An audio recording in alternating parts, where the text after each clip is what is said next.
Bem-vindos mais uma vez. Há um certo controle do tempo. Eu queria dar umas 2 ou 3 palavras sobre a mesa. Hoje as estrelas são as nossas 2 convidadas para a mesa, no qual eu, lendo a biografia das 2, eu identifiquei uma semelhança com minha própria história, em que eu sempre fui um alienado de bancada, de pesquisa. Eu espero que elas não tenham sido tão alienadas quanto eu, mas que em um determinado momento, muito mais do que minha ciência, era preciso ser feita. Era preciso fazer uma dose de divulgação, de política, de intervenção, para que pudesse permitir um conhecimento mais sólido, livre e útil do uso da cannabis. Uma das coisas que mais emperra o desenvolvimento do conhecimento e do uso terapêutico é a proibição. Eu sempre digo que não existe maconha medicinal, uso terapêutico da maconha, na proibição. Enquanto estiver proibido, criminalizado, a gente vai ter um arremedo. Vai ser possível, já temos remédios, né, já farmacêuticos usando os princípios de cannabis, mas isso nunca vai ser a medicina que a cannabis pode ser, que pode representar no seu uso terapêutico, ainda sobre a proibição. E o que mais a proibição faz? Dificulta o conhecimento entre os profissionais, entre os estudantes das áreas de saúde, biomédicas e qualquer das áreas, inclusive do direito, permeia todo o conhecimento, toda a atividade, e sem as pessoas perceberem. Uma das coisas que eu tenho demonstrado recentemente é que existe um efeito sutil, inconsciente, em todos os profissionais que viveram esse período de mais de 50 anos sobre o guarda-chuva da proibição. Muito conhecimento atrasado, muito desconhecimento do que é a cannabis, os seus princípios ativos e sua atividade no organismo e mesmo na sociedade.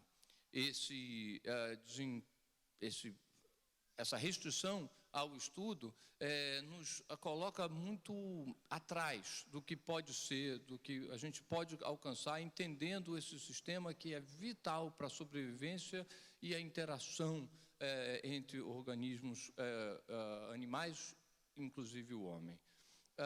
E não bastava, então, só fazer a pesquisa. É importante fazer essa interface entre esse conhecimento e a política que regulamenta o uso das mais variadas drogas. Então, uma boa parte do que seria necessário é esse trabalho de intervenção, de interação, de falar com as pessoas, de tentar vencer esses bloqueios colocados por esta irracionalidade, porque é uma irracionalidade a proibição de algumas drogas seletivas, principalmente drogas do terceiro mundo, que tem na sua história uma ênfase no controle das populações minoritárias ou estrangeiras. Não existe razão médico-científica para a proibição. É sempre comum, em médicos principalmente, dizerem que maconha medicinal precisa de melhores evidências. E eu concordo.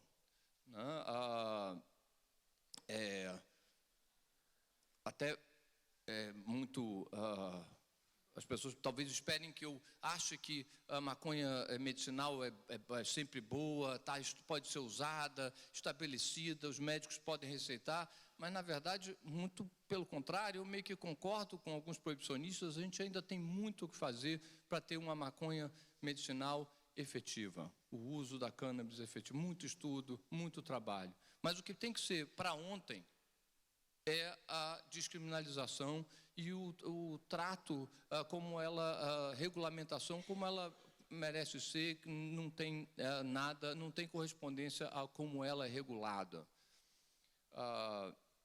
E, só para dar um exemplo, se você entender a proibição como um sistema de prevenção para a saúde pública, prevenção de problemas e doenças, não existe os critérios necessários para se aceitar tal intervenção em saúde pública. Nunca foi feito um estudo de eficácia e segurança da proibição, como é exigido para a eficácia e segurança de medicamentos derivados da cannabis.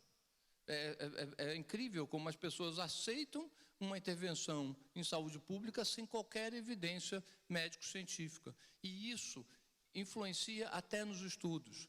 Eu recentemente fiz uma revisão de todos os estudos que envolviam cannabis e marihuana, em inglês, e em nenhum sinal importante de que a proibição era levada em consideração nesses estudos. E esses estudos todos aconteceram durante o período de proibição. E as pessoas não reclamam desse problema experimental tão importante, que é a ausência de levar em consideração os possíveis efeitos da própria proibição.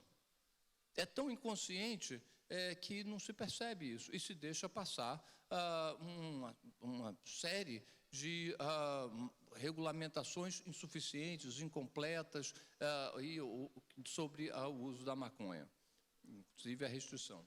Então, eu vejo aqui nessa mesa uma tentativa de tentar quebrar essas amarras para a ciência e para uso terapêutico. Eu vou querer chamar, então, agora para a mesa, para acompanhar, primeiramente, será que eu chamo os dois ao mesmo tempo ou um de cada vez? Um de cada vez, que aí não precisa sentar aqui. Eu vou chamar primeiro Ximena Steinberg. Primeiro, eu nunca as conheci tudo por biografia, mas vai ser um prazer assisti-las, né, de curiosidade sobre essa experiência. Eu chamo agora Ximena Steinberg, que é bioquímica de profissão, formada em pesquisa com mestrado em bioquímica e bioinformática e doutorado em ciências com foco em biologia celular e molecular. Cofundadora da Fundação Científica Sem Fins Lucrativos Ciência para la Cannabis. Colaboradora da Defensoria Penal Pública Nacional do Chile e atualmente pesquisadora de pós-doutorado na Universidade de Concepción de Chile. Por favor, Ximena. Que não está aqui. Está vindo.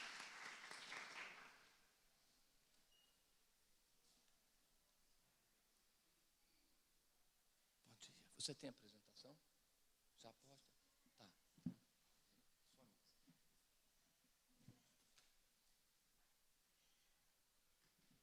¿Puedo sacarlo? ¿Aló? ¿Hola?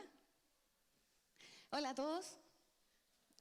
Muchísimas gracias por la invitación a esta instancia, hermosa instancia, agradecida. Y bueno, yo hoy día les vengo a conversar con ustedes acerca de...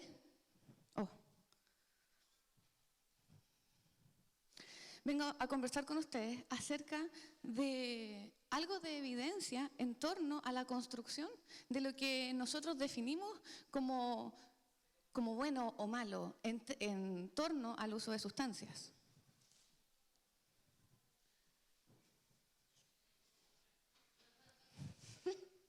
Gracias.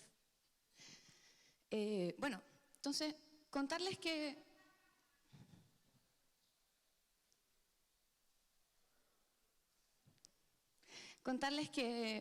yo soy miembro de una fundación científica sin fines de lucro, fundada el año 2015 en Concepción, Chile.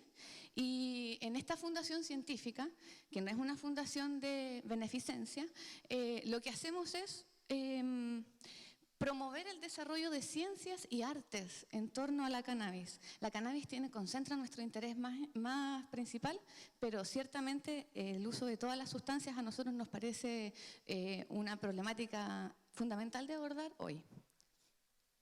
Trabajamos en diferentes ámbitos, somos varios profesionales multidisciplinarios e interdisciplinarios y logramos abordar la mayoría de estos campos en diferentes aspectos, en diferentes momentos, con diferentes compañías profesionales. Y a lo nuestro entonces, epidemiología del consumo de sustancias. Yo les quiero conversar acerca de números para que nos vayamos haciendo una idea, vayamos construyendo juntos, ojalá, ¿cierto?, estas nuevas definiciones. Entonces, les quiero mostrar este trabajo que se llama el Global Burden, que es un trabajo particularmente desde el año 2010, el 2020 va a salir el siguiente, o el 2022, por ahí, cuando tenga tiempo de análisis. Y este es un trabajo que habla acerca de los diferentes factores de riesgo que impactan sobre los años de discapacidad que sufren las personas o sobre las muertes prematuras que sufren las personas. Y fíjense que aquí lo que hacen es un ranking del efecto o el daño que ejercen los diferentes factores de riesgo para este DALY, que es este factor de discapacidad o de muerte prematura. ¿Y qué es lo que observamos acá? Fíjense que en el número 19, aquí, el número 19, ahí, 19, ¿cierto? Está recién el uso de drogas ilícitas. Recién en el ranking número 19. ¿Qué está primero? ¿Qué es lo que vemos acá primero? Hipertensión. Problemas de hipertensión arterial, fumar tabaco, uso de alcohol, dieta baja en frutas. Todos esos son factores de riesgo más importantes, son más importantes para la seguridad de las personas que el uso de sustancias. Fíjense acá, el uso de sustancias. El flagelo de la droga, le dicen, en el número 19, chiquillos. Luego, ¿cómo evaluamos cuál es el daño que ejercen las diferentes drogas? Considerando que ese número 19 abarca todo el espectro de drogas ilícitas. Bueno, y esto es súper interesante porque aquí hay un inglés, un neuropsicofarmacólogo inglés, del que les voy a hablar pronto, se llama David Nutt, que saca, ¿cierto?, un ranking también del efecto o del daño que ejercen las diferentes drogas, incluyendo, por ejemplo, sobre el efecto sobre el usuario y también sobre los otros, es decir, quienes rodean a los usuarios de sustancias. ¿Y con qué nos encontramos acá? Fíjense. Nos encontramos con que en el número 1, ¿a quién tenemos aquí? El alcohol. Y no solamente eso, sino que fíjense que aquí tenemos en rojo, en barrita roja, podemos observar el daño que se genera a los otros y en azul el daño que se genera al usuario. De todas las sustancias, el alcohol es la única que genera más daño a los otros que al propio usuario. Y eso ya lo convierte en un problema de salud pública. ¿Dónde está cannabis? Al medio. Aquí está la cannabis, recién en el número, por ahí por el 9 de este listado, de este ranking. Y solamente les quiero destacar al final de esta lista las drogas con menor contribución de daño a las personas o a quienes rodean a los mismos usuarios de sustancias. Las drogas más psicodélicas. Entonces, ¿qué es lo que yo espero? Observo esto y me doy cuenta que el susto que a mí me han ido metiendo en la medida que yo me fui criando en esta sociedad, en la medida que fui desarrollándome y creciendo, acerca de la psicoactividad, ese miedo que le tenemos a la psicoactividad no tiene ninguna justificación cuando venimos a observar, ¿cierto?, el tipo de daño o la cantidad de daño que generan estas sustancias tremendamente psicoactivas respecto a estas otras sustancias. Él, ¿cierto?, es David Nutt. Y David Nutt es un asesor político de drogas en Inglaterra. Él es una persona bien importante y sabe mucho.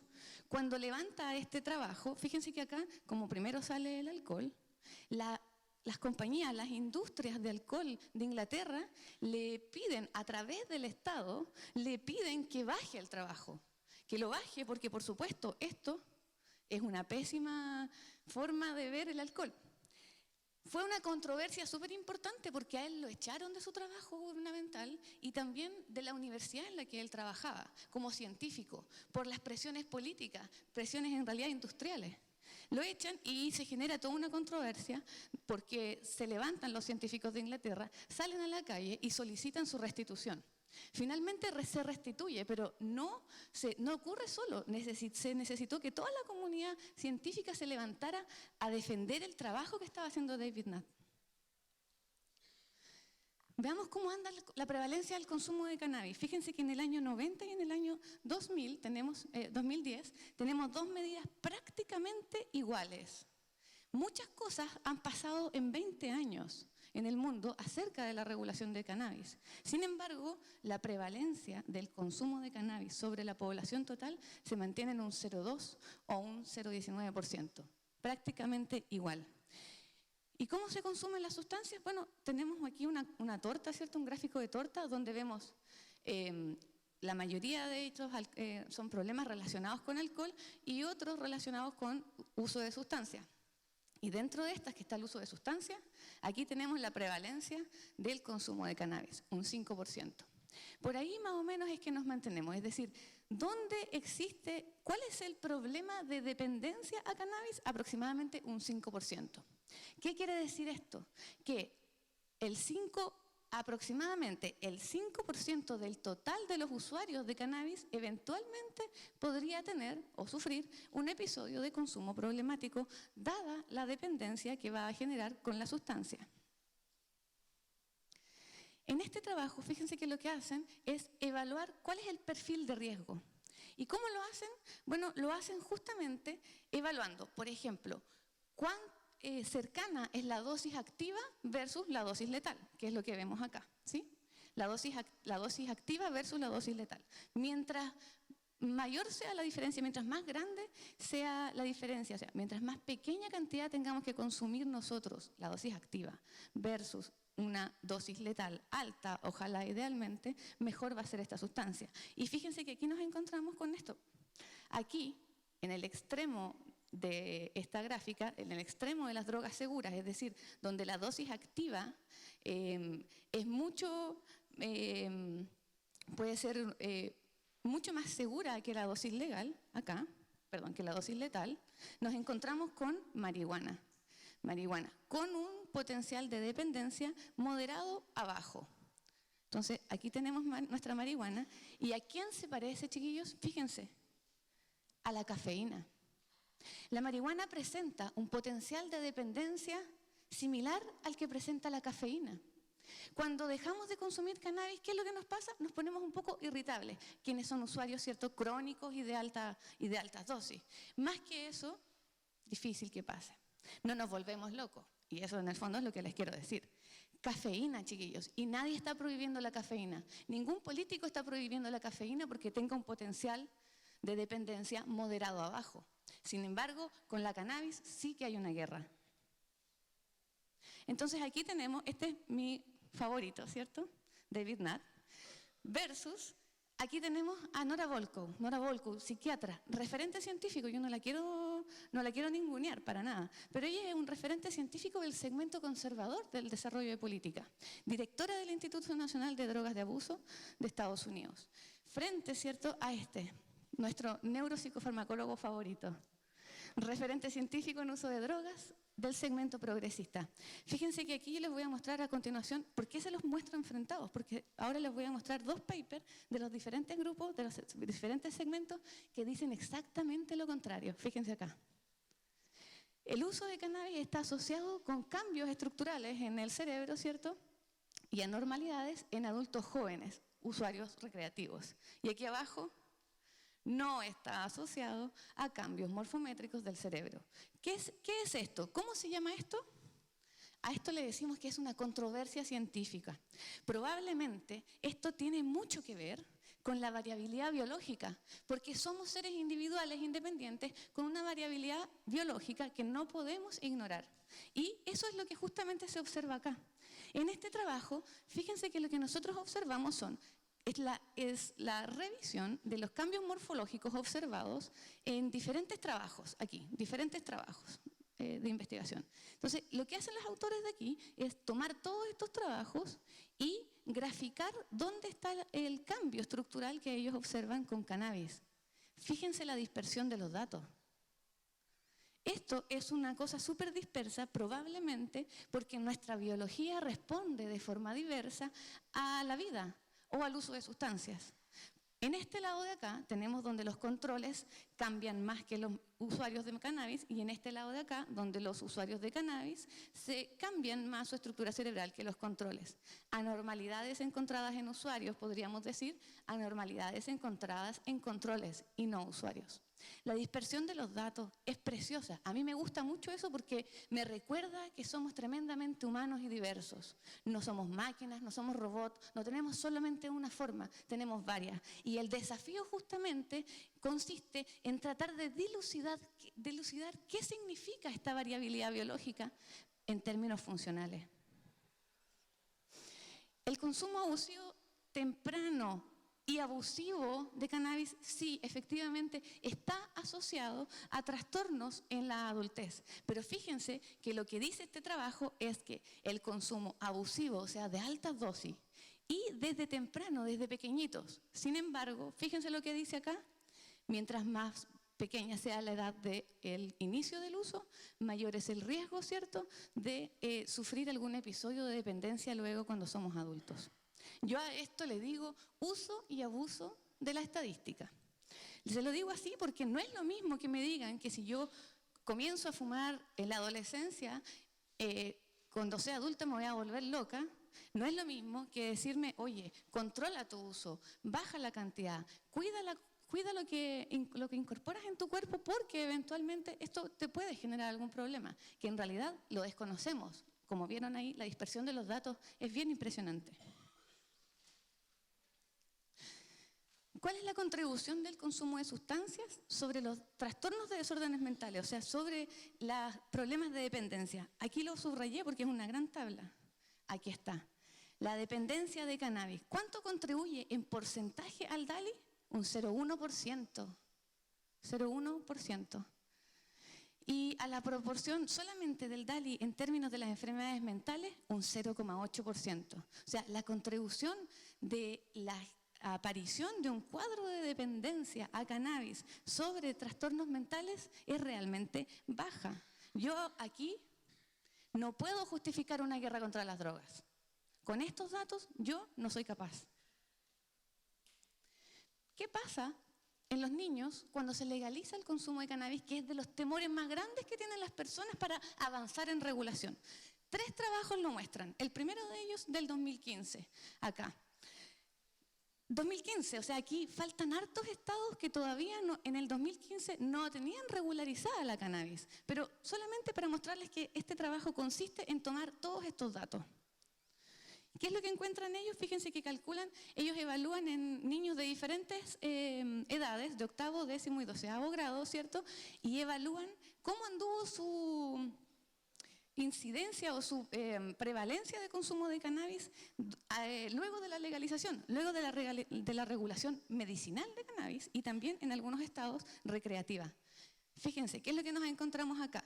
Si el valor de odds ratio, que es este valor de acá, es mayor a 1, entonces la prevalencia aumenta. Pero si es menor que 1, no aumenta. ¿Qué es lo que nos encontramos acá? Se mantiene prácticamente constante, chiquillos. Aquí prácticamente no hubo un cambio. Quizás en 8º grado podríamos decir que esto es realmente una diferencia, pero no vamos a estirar el chicle, no vamos a decir eso. Lo que sí les puedo decir es que ese temor que existe en la sociedad de que al regular el uso de una sustancia, los niños se van a trastornar y van a consumir así de forma descuadrada, es nada más que un miedo, no tiene justificación. Se los voy a volver a mostrar. ¿Qué es lo que estamos viendo acá? Consumo problemático de cannabis sobre población adolescente en Estados Unidos entre el año 2002 y 2013. Toda la regularización, toda la normalización ocurriendo en Estados Unidos. ¿Qué es lo que nos encontramos acá?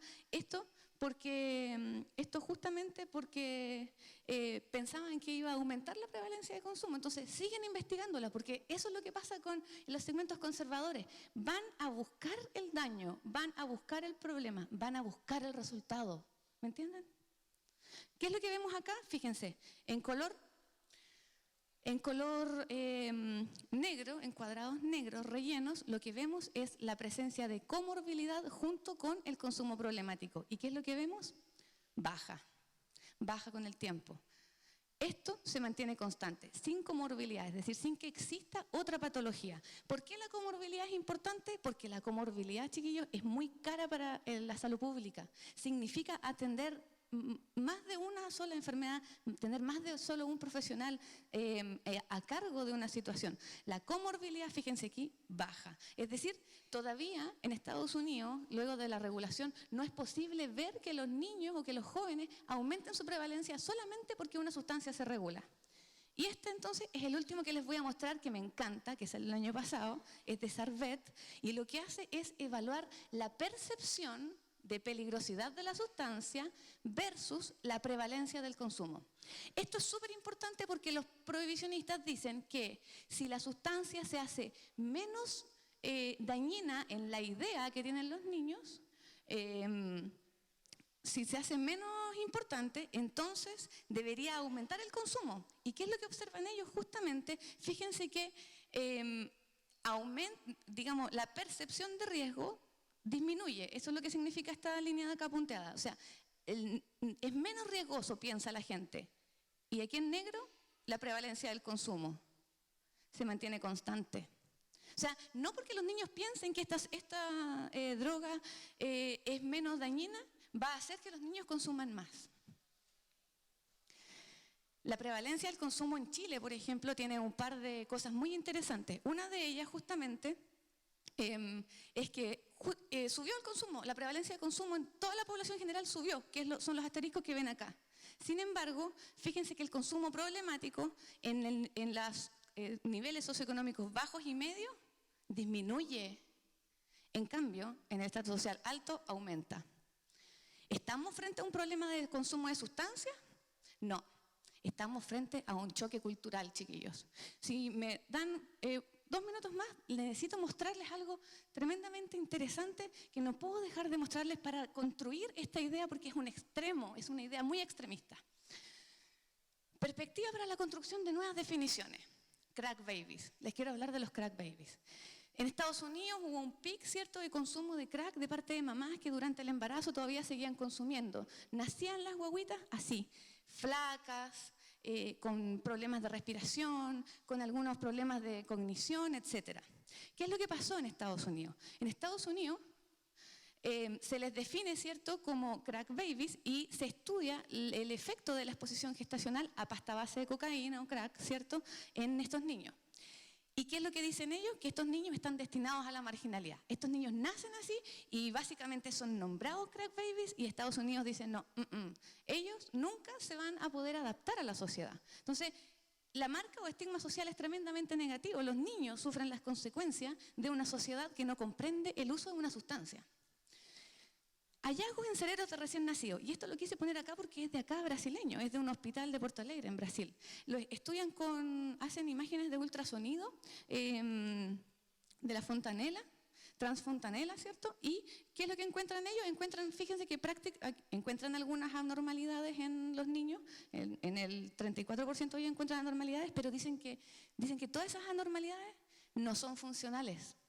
Diferencias, igual como lo veíamos en el trabajo de los cambios, de la dispersión de los datos en cambios estructurales, lo mismo observan acá, pero no observan cambios cognitivos, y eso es tremendamente interesante. Fíjense que esta es una médico de Estados Unidos que se llama Hallam Hurt, que es una pediatra del Hospital de Filadelfia, que hace lo mismo. Ella sigue a estos niños crack babies, porque tiene la idea de que no pasa nada, que los niños se recuperan, son tremendamente plásticos y el cuerpo es tremendamente capaz de recuperar funciones perdidas eventualmente. ¿Qué es lo que observa ella? Fíjense que a los 6 años el coeficiente intelectual de estos niños con y sin exposición gestacional a pasta base es igual, no les pasa nada. Fíjense acá, lo que hacen es dividir de acuerdo al tipo de función para hacerlo más profundo. Funciones ejecutivas y funciones no ejecutivas.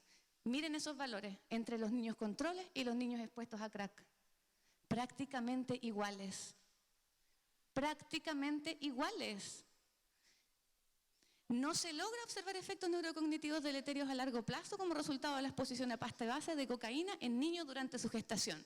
Sin embargo, al nacer los destinamos a ser incapaces de readaptarse a la sociedad. Pero claro que lo son tremendamente plásticos. ¿Qué factores sí impactan en el desarrollo? La estimulación temprana. Eso sí que impacta. ¿Y dónde encontramos la estimulación temprana? Por supuesto, en el hogar o en el instituto, en la institución donde los niños se encuentren presentes. ¿Qué otros factores? La presencia y apoyo, fíjense, de un cuidador amoroso. Eso sí que impacta en el desarrollo cognitivo de forma positiva. ¿Dónde lo encontramos nuevamente? En el hogar o en el instituto. El año antepasado se estudiaron 25 factores de riesgo y se compararon con el hecho de ser pobre. ¿Cómo es? ¿Cuán distinto es? ¿Cómo se puede comparar? Ellos lo hicieron. ¿Y qué es lo que encuentran? Fíjense acá. Ser pobre ciertamente determina la calidad de vida y la muerte temprana de hombres y mujeres adultos. Es decir, ¿qué es lo que vemos acá? Que las circunstancias socioeconómicas son parte determinante de la expectativa humana. Esta problemática debe ser abordada y supervisada por políticas de salud locales y globales. Entonces, el daño al desarrollo cognitivo que produce la exposición a crack intrauterina, chiquillos, estar consumiendo crack intrauterino pareciera ser menos dañino que ser pobre. La Comisión Global de Drogas ha propuesto en varias ocasiones retomar el control del uso de sustancias para justamente dejar estos prejuicios y dejar de tomar estas decisiones por miedo. ¿Y qué es lo que dicen ellos? Bueno, que el menor daño a la sociedad y a la salud de las personas se encuentra en modelos de regulación, de despenalización y reducción de daño, de regulación legal responsable y de regulaciones poco severas contra los usuarios de sustancias. Un ejemplo para el mundo es Portugal, justamente. Fíjense que qué es lo que vemos acá, la prevalencia del consumo de sustancias. Desde que Portugal despenaliza la tenencia de sustancias, es ciertamente una tendencia a la baja, en estratos de diferentes edades. Él es Gabor Mate, y yo se los quiero presentar porque es un psiquiatra canadiense tremendo, que justamente habla acerca de lo que necesitamos para recuperar o para dejar de perder tanto daño producido por la sustancia. Él habla de reconectarlos. Él habla de recuperar la conexión entre las diferentes personas para justamente recuperar al usuario que se encuentra con problemas o que se encuentra complicado con el uso de sustancias. Apoye, no castigue. Una campaña global, ¿cierto?, que nos llama a reconectarnos con el usuario de sustancias, dejar de expulsarlo de la sociedad. Y esto es así, chiquillos, es tan así que los mismos usuarios de pasta base, por ejemplo, se ponen contentos cuando el amigo sale de la pasta base porque lo encuentra súper malo. Y asimismo él se encuentra él mismo muy malo. O sea, el prejuicio es tan grande que incluso recae sobre el mismo usuario de sustancias. ¿Qué es lo que necesitamos, chiquillos, en este lugar? Una política respetuosa de los derechos humanos, de las libertades personales y de la autodeterminación, basada en la salud pública de evidencia de calidad cuali y cuantitativa. Y por supuesto, se los mostré para el desarrollo cognitivo, amorosa, dulce y contenedora de los espíritus sufrientes en consumo problemático de sustancias. Nosotros hemos estado trabajando en diferentes formas de acercar a los usuarios de sustancias y fíjense que solamente les quiero mostrar esto porque nos costó mucho hacer una figura o una ilustración de un usuario de pasta base o de crack que no fuera tendenciosa, que no fuera rechazada. Esto es lo máximo que pudimos hacer. Un usuario de sustancias, lo más neutro que pudimos hacer, no pudimos hacer más que esto. La invitación entonces es a tomar medidas de mitigación de riesgos y de gestión del placer para disminuir las caídas tan grandes sobre el consumo problemático de sustancias. Muchas gracias por su tiempo, por su atención. Perdón por el exceso de tiempo. Gracias. Obrigado. Vou deixar as perguntas para o final. Vocês escrevam para não esquecer. E a gente pode ter um pequeno debate após a apresentação de doutora Sandra Carrilho, especializada na aplicação de canabinoides na prática clínica, possui mestrado em gestão de serviços de saúde e medicina anti-envelhecimento, palestrante na Faculdade de Medicina da Universidade de Panamá, de estudantes de medicina e professores em aplicações e uso da cannabis medicinal. É perita no assunto, tendo feito várias apresentações orais e escritas perante o Comitê de Saúde da Assembleia do Governo, responsável pela elaboração do projeto de legislação no Panamá pela legalização da cannabis no uso médico. Já foi entrevistada em programas mais populares de TV do país e programas de rádio, entre outras aparições na mídia do Panamá e na Colômbia. Sua principal área de interesse é pesquisa e educação. Seja bem-vinda e, por favor, isso.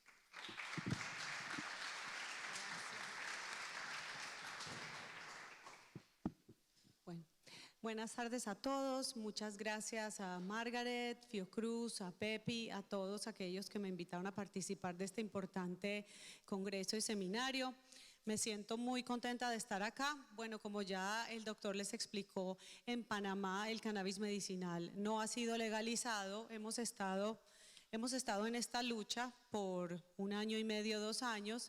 Tenemos la esperanza de que este año, junto con la Asamblea Legislativa, que ha estado tratando de pasar la ley, de proponer la ley, creemos que este año hay buenas opciones de que pasemos la ley, porque definitivamente esta es una ley de derechos humanos, ya que todos los pacientes tienen derecho al acceso seguro del cannabis medicinal.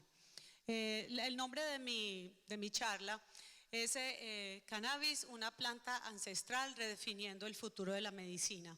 Definitivamente todos nos estamos dando cuenta aquí que el cannabis no es nuevo, que no acabó de aparecer, es definitivamente una planta que ha estado desde los inicios de todos los tiempos.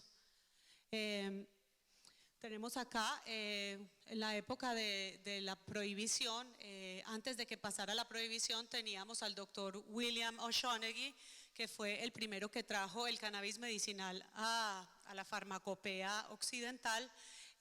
Lo trajo en el año 1800.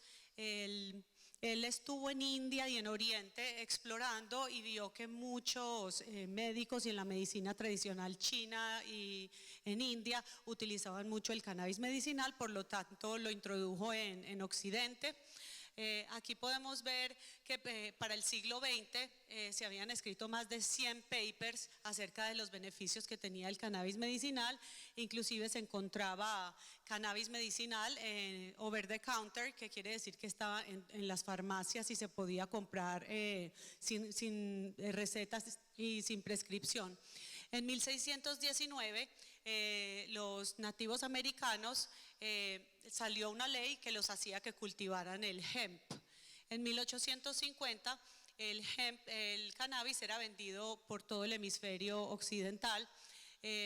Luego vino entre 1929 y 1936 el señor Harry Anslinger, que era el director del Buró Federal de Narcóticos, dijo que el cannabis, que en ese entonces lo llamó marihuana, era la droga más peligrosa que había podido existir en el mundo. Esto se debió a que por esa época, unos años antes, empezaron a venir mexicanos inmigrantes hacia Estados Unidos y empezó el consumo de estas minorías de inmigrantes de la marihuana, y el señor Anslinger no le gustaba, tenía un problema, digámoslo, de discriminación. Entonces decía que lo que una pequeña cantidad de marihuana podía hacer a estos inmigrantes era increíble y que los volvía locos, y se hizo el Marijuana Tax Act y se hizo la prohibición en 1937. Aquí vemos las diferentes presentaciones. Este slide lo conocen todos, es muy popular. Aquí tenemos la historia del cannabis medicinal. Podemos ver que desde el año 1700 a.C.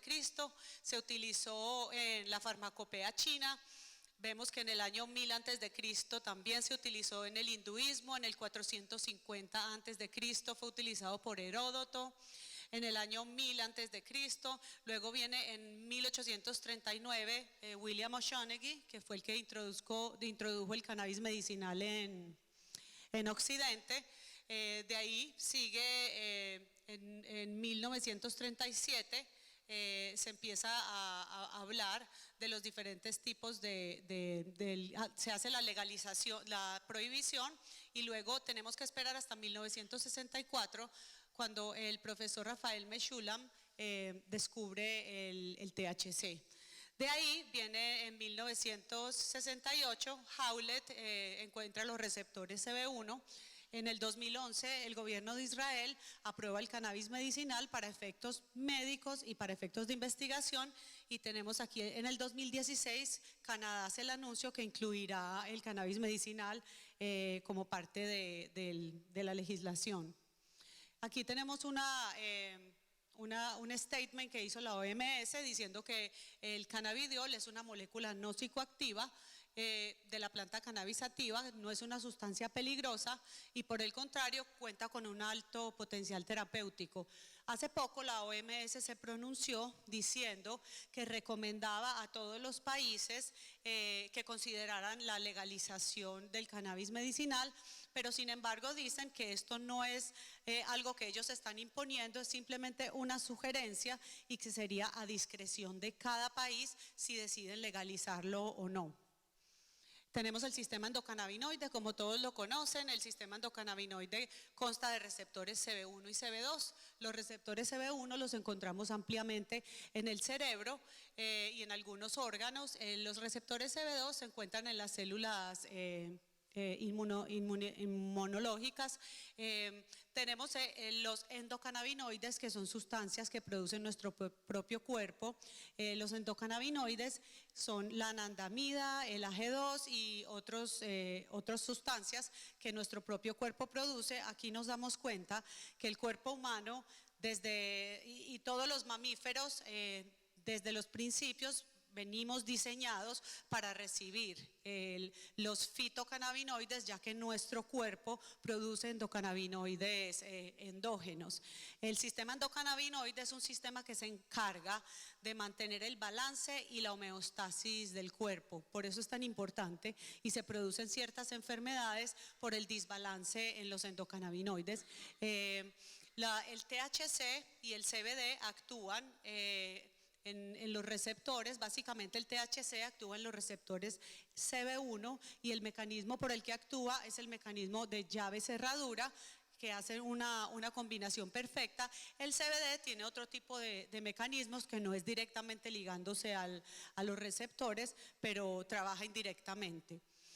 El sistema endocannabinoide, como ya lo habíamos dicho, es el encargado de controlar el apetito, el hambre, la temperatura, el sueño, el estado anímico, la respuesta inmunológica, reproducción, fertilidad, dolor, memoria, metabolismo y energía. Y una propiedad muy importante que se ha estado estudiando cada día más, y yo pienso que pronto van a salir resultados de estudios muy importantes, es la parte de la neuroprotección y la neurogénesis, y también es un potente antioxidante. Estamos viendo acá la planta, tiene compuestos psicoactivo y no psicoactivo. Uno de los tantos endocannabinoides que tiene la planta es el THC y el CBD. Aquí vemos que aproximadamente la planta de cannabis tiene más de 140 cannabinoides. Aparte de eso tiene los terpenos, que pueden ser aproximadamente más de 100, y flavonoides. Vemos todas las propiedades que tienen acá el CBD, CBDA, CBG, CBC, y están en proceso de descubrir muchísimos otros más cannabinoides que nos van a dar las guías para tratar cierto tipo de enfermedades específicas. Es muy importante esto porque la medicina del cannabis o el cannabis medicinal es una medicina que va a ser muy personalizada. Y eso lo hemos estado descubriendo porque hay muchos científicos actualmente estudiando qué tipo de cannabinoides sirven para qué tipo de enfermedades. No a todo el mundo le sirve el CBD, el THC. De repente hay pacientes que de acuerdo a la patología les funciona más el CBG, el THCA. Entonces estamos en un proceso muy interesante de la ciencia, que es descubrir esta maravillosa planta, todas las aplicaciones que tiene, pero siendo muy conscientes como médico que tiene también aplicaciones muy específicas, y apegándonos también a la parte de ser muy responsables con la evidencia científica. Tenemos los endocannabinoides, como ya los había mencionado, los fitocannabinoides y los cannabinoides sintéticos, que son los que se producen en laboratorio y que de hecho en las ocasiones y en los estudios que los han utilizado no han sido muy bien tolerados por los pacientes. Aquí vemos las múltiples aplicaciones. El CBD tiene antiespasmódico, antiisquémico, anticáncer, antiemético. Tenemos el THCV, es estimulante del crecimiento óseo.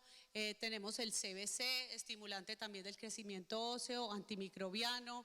Tenemos el THCA, que es antiproliferativo, antiespasmódico. Y bueno, y estos son simplemente unos cuantos de los cannabinoides que tenemos. Aquí podemos ver cómo funciona el CBD, disminuye la ansiedad.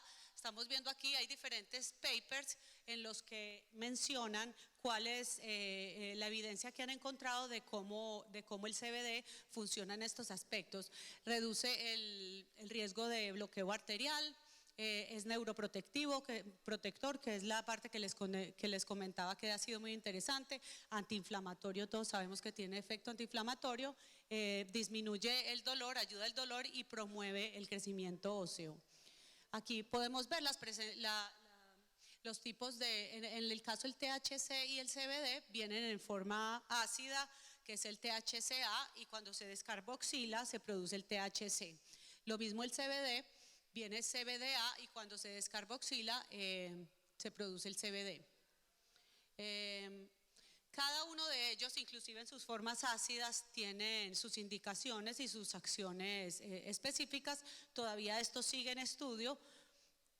Aquí podemos diferenciar la anatomía de la planta. Tenemos la flor, que es la parte femenina, y la flor masculina. Tenemos que consta de la cola, el pistilo y los tricomas, que los tricomas son las partes de la planta que tienen más contenido de cannabinoides, más rico.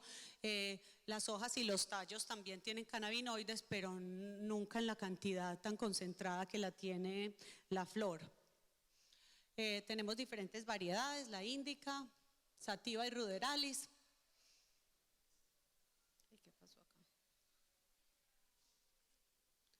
La planta del cannabis sativa es una planta que por lo general es alta, con hojas delgadas y crece en temperaturas más templadas, más cálidas. Aquí tenemos diferentes de las variedades: Acapulco, Panama Red, Durban Poison, y tenemos la índica, que la índica son unas plantas como más cortas, con hojas más gruesas, tienen periodos de floración mucho más cortos y crecen más fácil en climas que tienen estaciones cortas. Como ejemplo tenemos la Hindu Kush y la Afghan, que son otras de las variedades. Aparte de esto hay muchísimas otras variedades de sativa, índica y ruderalis, pero esto es un pequeño ejemplo. Ahora vamos a hablar de una parte muy importante, que es la parte de los terpenos. Los terpenos y los flavonoides son otra parte que compone la planta del cannabis medicinal, y son los encargados también de producir lo que se llama el entourage effect, que es el efecto séquito. Definitivamente se están haciendo muchos estudios y se ha comprobado que los efectos para tratamiento de pacientes son mucho mejores cuando se da la planta completa, que es lo que llaman el full spectrum, porque definitivamente cuando se aísla el CBD solo o el THC solo, se pierde todo este efecto séquito que tiene tantos beneficios en el cuerpo humano y que tiene tantas bondades para tratar diferentes tipos de padecimientos. Los terpenos, todos los conocemos, son los que le dan el aroma y el sabor al cannabis. Tienen muchísima actividad biológica y ahorita están en mucho estudio porque se están tratando de aislar diferentes tipos de terpenos para poder hacer tratamiento de enfermedades específicas de acuerdo a los terpenos. Por ejemplo, aquí vemos que el limoneno lo podemos encontrar en los cítricos, por ejemplo, como el limón, y tiene un efecto potencial médico en el tratamiento de ansiedad, depresión, inflamación y dolor. Efecto potencial: eleva el estado de ánimo y disminuye el estrés. El pineno, obviamente como su nombre lo dice, el olor es a pino y tiene un efecto médico potencial para tratar asma, úlceras, ansiedad, cáncer, y tiene el efecto en la memoria de retención y mantiene a los pacientes en estado de alerta. Por eso es que es tan importante uno, en el momento que va a indicarle al paciente, tiene que ver qué tipo de cannabis, qué tipo de planta o qué tipo de cepa o strain le va a recomendar al paciente, porque hay unos que promueven que el paciente esté alerta y hay otros que tienen el efecto sedativo. Tenemos el terpinoleno, que también es el que tiene el aroma floral, antioxidante, sedativo. Como ven aquí, todos los terpenos tienen cada uno diferentes cualidades. por lo tanto, de lo que estamos hablando, que es el efecto séquito, es muy importante observar lo que cuando utilizamos isolates de CBD o de THC, estamos quitándole todos los beneficios a esta cannabis medicinal. Tenemos el humuleno, que tiene un olor maderoso, es muy buena antiinflamatorio, el linalol, que lo podemos encontrar en la lavanda. Inclusive ustedes ven que para pacientes se utiliza, por ejemplo, cuando están muy estresados, se utiliza la lavanda, que es el linalol, inclusive, y es parte de la planta del cannabis. Tenemos el mirceno, que lo encontramos principalmente en el mango, y el potencial valor médico sirve para tratar el insomnio, el dolor y la inflamación. Tenemos el cariofileno. Ahora una parte muy importante es la parte de los cannabinoides y las temperaturas. Aquí es donde yo por lo general discrepo un poco en la parte de que los pacientes cuando los pacientes fuman o hacen vaporización. Hay que tener en cuenta que cuando un paciente está fumando se produce monóxido de carbono, benceno, tolueno y naftaleno, que estos son productos que son tóxicos. ¿Por qué? Porque en el momento en que se hace la quema del cigarrillo, cuando la persona va a fumar el cannabis, se liberan todos estos compuestos. Cuando se hace vaporización, se mantiene la temperatura debajo de 190 e inclusive la planta del cannabis libera muchísimos más compuestos más benéficos para el cuerpo que cuando la están quemando. Entonces esto es muy importante tenerlo en cuenta y tener en cuenta que tienen diferentes temperaturas a las que se debe utilizar. Aquí tenemos diferentes estudios de los efectos de fumado y vaporizado, y es lo que les decía. En este estudio se demostró que los pacientes que vaporizan tienen muchísimo más efecto terapéutico que los que fuman. Las formas de presentación, todos sabemos, la flor, el aceite, tinturas, líquidos, cápsulas, pastillas, sprays, inclusive han sacado supositorios.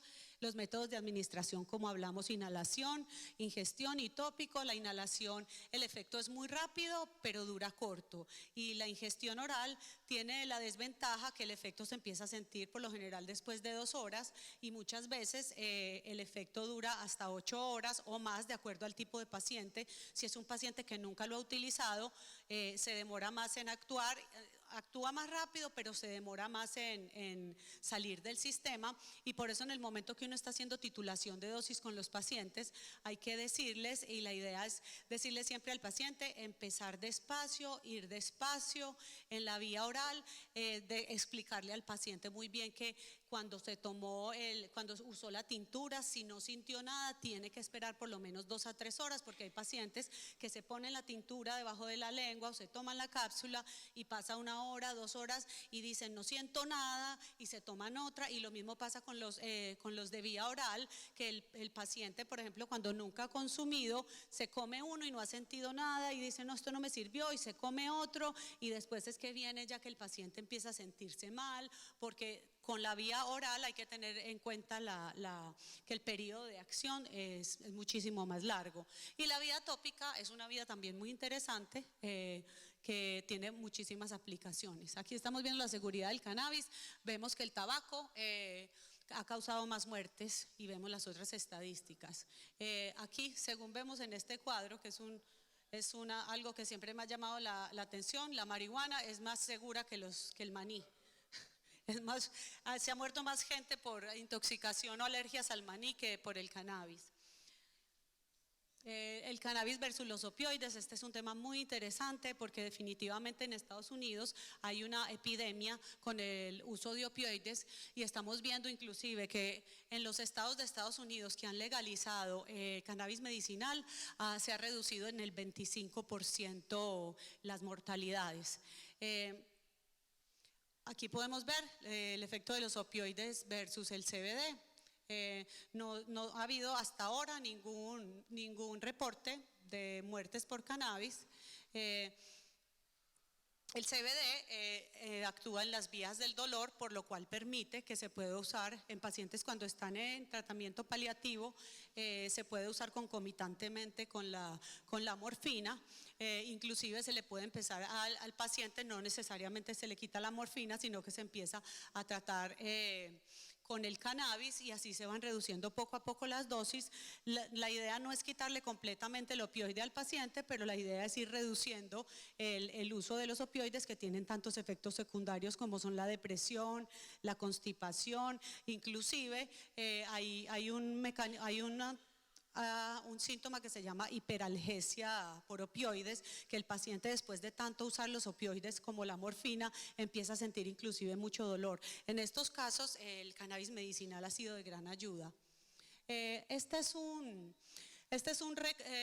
una recopilación que yo hice porque en Estados Unidos se hizo en el 2017 la Academia Nacional de Ciencias, Ingeniería y Medicina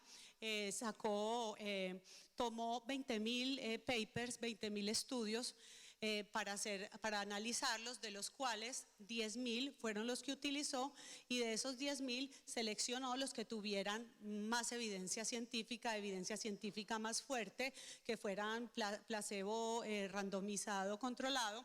Y aquí este resumen lo hice yo. Esta es lo que ellos encontraron que tenía conclusiva o sustancial evidencia en dolor crónico. Esto es en el efecto de la salud del cannabis medicinal.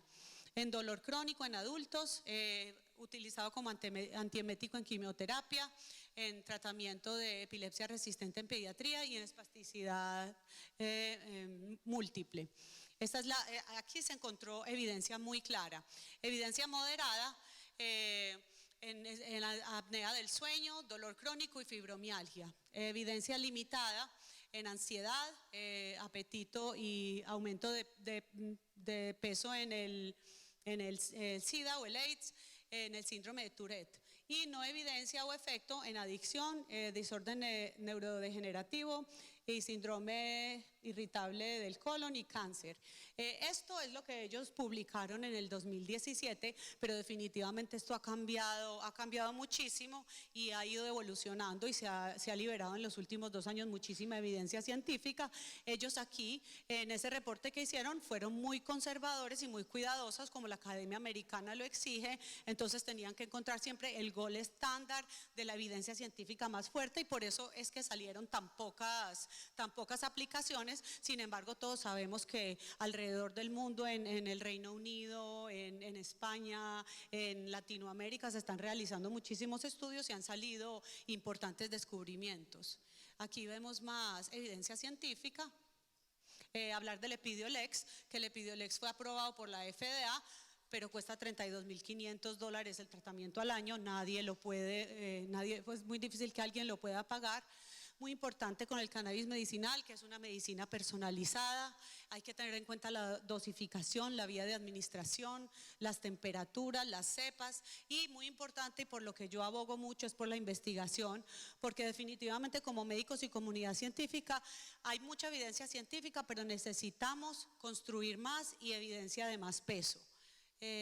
Los desarrollos de productos farmacéuticos que vienen en el futuro son muy importantes, precios asequibles, altos estándares de calidad y lo más importante es que lográramos todos los países tener accesibilidad a nivel mundial. Mi preocupación más grande es que hay grandes empresas y que están haciendo cannabis medicinal, pero por lo general las poblaciones más pobres que necesitan este tipo de tratamientos es muy difícil que tengan acceso a ellos, entonces pienso que sería muy importante que los gobiernos y los países nos enfocáramos en tratar de hacerlo asequible para los pacientes. Diferentes tipos de aplicaciones, de conclusiones, es muy importante empezar con dosis bajas, ir ajustando de acuerdo al caso, recordar las potenciales interacciones que tiene con medicamentos metabolizados en el hígado por los citocromos, monitorizar al paciente y hacer ajustes de la dosis cuando sea necesario. El CBD es un medicamento, recordar que el CBD es un medicamento de fácil uso, versátil y con excelente perfil de seguridad. Además de ser un excelente antiinflamatorio, mejora la ansiedad, la calidad del sueño y el humor de los pacientes. Gracias.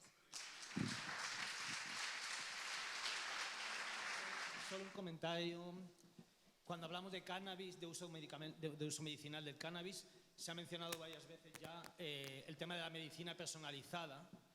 Y solamente quería llamar un poco la atención que como concepto la medicina personalizada es como una idea que suena maravillosa, etcétera, pero en investigación en cannabis estamos súper retrasados. La medicina personalizada es una cosa que se lleva hablando años para enfermedades oncológicas, etcétera, donde el mapeo genético de los polimorfismos, de las mutaciones, etcétera, está muchísimo mejor hecho, y aún así la medicina personalizada es, para mi gusto, hasta ahora, en muy pocos casos es realmente una realidad, es básicamente un merchandising de las medicinas, y entonces simplemente quisiera como bajar un poco las expectativas en esa medicina personalizada. No hay kits, los kits genéticos que se venden para predecir la susceptibilidad a riesgo de cannabis tienen una cierta base científica, pero de ahí a la medicina personalizada y a que eso permita un uso accesible, barato al cannabis, quiere decir que hay un salto, estamos hablando de 100 años o no sé cuántos, pero bueno, muchos creo. Também acho. Por favor, identifique-se. Jane, sou médica. Alô, Jane, sou médica. Eu estou ouvindo a palestra, todas são muito boas, mas eu estou vendo assim, em todas as palestras o uso terapêutico da cannabis e todas essas substâncias. Mas como médica, né, vou fazer uma pergunta assim, que eu não ouvi nenhum palestrante. Toda substância tem os seus efeitos colaterais. Quais são os efeitos colaterais? Tá? Na prática clínica, né? Obrigada. Sí, muy importante la pregunta. Okay. Es muy importante la pregunta. Definitivamente el cannabis medicinal, como todo en el mundo, todos los medicamentos y muchas otras cosas, tienen sus efectos colaterales, dentro de los cuales podemos encontrar leves y moderados, pero ninguna fatalidad. Puede tener el paciente de los leves, boca seca, náuseas, somnolencia, diarrea. En algunos casos ya más severos el paciente puede presentar hipotensión, taquicardia, pero y en pacientes que tienen la predisposición. Por eso se hablaba muy importante de la evaluación psiquiátrica y de los antecedentes psiquiátricos de los pacientes. Hay pacientes en los que se puede producir psicosis y que puede ser también un detonante en pacientes que tienen esquizofrenia. Entonces esas son unas partes muy importantes que hay que tener en cuenta. Cuando se va a recetar el cannabis medicinal hay que hacer una historia clínica muy completa del paciente, definitivamente verificar la función hepática, porque muchos de los cannabinoides tienen interacciones con ciertos medicamentos que todos están metabolizados por el hígado, pero sí, definitivamente como tiene muchas cosas buenas, hay que tener cuidado, hay que ser cuidadoso y muy responsable. Eu vi que você foi a única a falar muito de terpeno, então eu quero saber qual é a aplicação que vocês fazem lá na Colômbia com os terpenos, a relação à medicação, terapia, essas coisas, junto com a cannabis. Bueno, ahora mismo, como decía Ismael, se está evaluando mucho esta parte porque apenas se está empezando a aislar los terpenos para adicionarlos a diferentes tipos de formulaciones. Por ahora lo que se hace es que en algunos casos, de acuerdo a los strains o a las genéticas, uno sabe qué tipo de terpeno por el olor la misma planta tiene, pero es algo en lo que todavía estamos lejos. Porque se está empezando, así como se están empezando a aislar los cannabinoides uno a uno, se está haciendo lo mismo con los terpenos. Es un largo camino, pero lo importante es que hay muchos científicos y muchas personas trabajando en eso para poder tener una respuesta de cuál es exactamente el que sirve para qué. Então, como é a educação médica de cannabis no Panamá e no Chile? O que se já inclui no currículo? Sí. Bueno, yo te cuento mi experiencia en Panamá. En Panamá, como no es legal, para mí, para poderme entrenar, yo he tenido que ir por todo el mundo. Me entrené en California, en Puerto Rico, he estado en Israel. Definitivamente necesitamos educación formal porque esto es una ciencia que merece un pensum y un currículum, porque hay demasiadas aplicaciones y demasiadas consideraciones que hay que tener en cuenta. y es muy importante patrocinar también la parte de la investigación, y para poder hacer investigación necesitamos más médicos capacitados. El tema de la educación es un challenge, es un reto, pero yo pienso que como todos los países de Latinoamérica han ido legalizando, han ido reglamentando, eso va a venir y va a ser algo muy bueno, y mi idea principal es eso, crear educación para médicos y personal del área de la salud, y ojalá fuera posible también hacer educación para pacientes, porque los dos necesitan saber cómo hacerlo. Sí, completamente de acuerdo. La educación debe ser tanto, en este sentido, en torno a la salud personal, tiene que ser tanto para los médicos como para los pacientes. En Chile no existe un currículum oficial, pero la verdad es que nosotros hoy día justamente para el primer semestre del 2020 esperamos haber levantado el primer diplomado en cannabis medicinal patrocinado por la Universidad de Concepción. Entonces, ese patrocinio de la Universidad de Concepción nos da un pie interesante para comenzar la discusión con, por ejemplo, el Colegio Médico de Chile, que es un colegio que en general se resiste a la regulación de la cannabis con fines terapéuticos. Entonces, esperamos que con esta primera iniciativa de posgrado, en el fondo, diseñado para profesionales de la salud, no necesariamente médicos, sino que kinesiólogos, matronas, etcétera, que necesitan tener esta información porque la cannabis, el uso terapéutico de la cannabis es una realidad instalada. Ya no hay nada que hacer, las personas lo están usando y los profesionales de la salud estamos atrás del uso de la cannabis. Primero se adelantó la sociedad, nosotros vamos atrás, tenemos que ponernos al día, tenemos que ponernos a correr, ponernos al día, y la invitación es, por supuesto, a todas las personas que tengan capacitación, que ya vayan consolidando sus conocimientos, es a levantar programas de capacitación, acercarse a las universidades, a las instituciones que avalan los conocimientos, para justamente poder entrar a dialogar con quienes se resisten a estos cambios de forma más concreta. Bom, era só em relação à discussão da questão da medicina individualizada, né, e da questão dos terpenos. Então, o que é bacana é que são consideradas todas substâncias muito seguras, né, tanto que estão presentes em todas as outras frutas, alimentos, etc., né. E a gente começa a descobrir os mecanismos, né, como eles interagem com os fitocannabinoides, né. A Sandra citou muito bem ali o beta-caroteno, o pineno. E então, na verdade, a questão da cannabis, desde o princípio, acendeu em mim fortemente a questão da fitoterapia, né? Porque existem outras mil plantas, por exemplo, a questão da linhaça dourada, que estimula 2 fatores neurotróficos, né? Protege o cérebro de acidentes isquêmicos e ajuda na recuperação. E elas, por serem todas gorduras poliinsaturadas, interagem por mesmas vias, disputam enzimas, então acaba que se potencializa. Às vezes você reduz o custo, né? Vamos dizer assim, associando uma substância dessas, etc. E no autismo, por exemplo, né, que se descobriu recentemente que a palmitoiletanolamida, que é um quase endocannabinoide, né, uma gordura, a anandamida e a oleoetanolamida, ou seja, todas essas gorduras, etc., estão reduzidas em 50% e são fundamentais no neurodesenvolvimento. A gente já vai fazer uma chamada para a mesa de autismo amanhã, às 11 da manhã, em que a gente quer discutir exatamente quais são os outros, quais são os marcadores biológicos, né, como fator de necrose tumoral alfa, as interleucinas, os fatores neurotróficos, os hormônios do estresse, que vão nos ajudar a individualizar através de reforçar ou não um mecanismo de ação,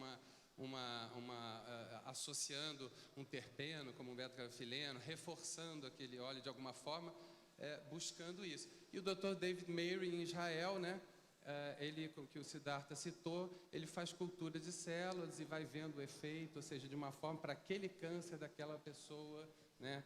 Então, acho que a gente está, apesar de um atraso, eu concordo, assim, que toda a medicina canabinoide foi atrasada pelo proibicionismo, óbvio. Senão já teríamos descoberto isso há 50 anos atrás. Mas não, o sistema endocannabinoide data da década de 90 praticamente, né? Então é isso, desculpa aí o comentário longo. Acho que é um campo muito oportuno, fez muito bem citar. Solo una cosa que fue escrita y que a gente faz sempre o error, o sea, vou falar en español. Tenemos que tener cuidado con la nomenclatura. Cuando hablamos de CBD como no psicoactivo, no es no psicoactivo, es no psicotomimético, para no confundir, porque si no fuera psicoactivo no tendría efectos ansiolíticos, ¿no? Como importante para transmitir al público, ¿no? Simplemente. Adendo de curiosidade, aqui no Brasil, talvez nessa sala tenha as 3 pessoas que no Rio de Janeiro falam sobre cannabis para os estudantes de saúde, psicólogos, médicos, e fora isso não existe no currículo ainda, né? Saem da faculdade sem conhecer o sistema. O proibicionismo atrapalha até a educação. Será que eu cancelo já? Tem mais alguma? Né? Porque a gente pode tomar um café. Vocês têm alguma? Não? Então podemos parar para o café.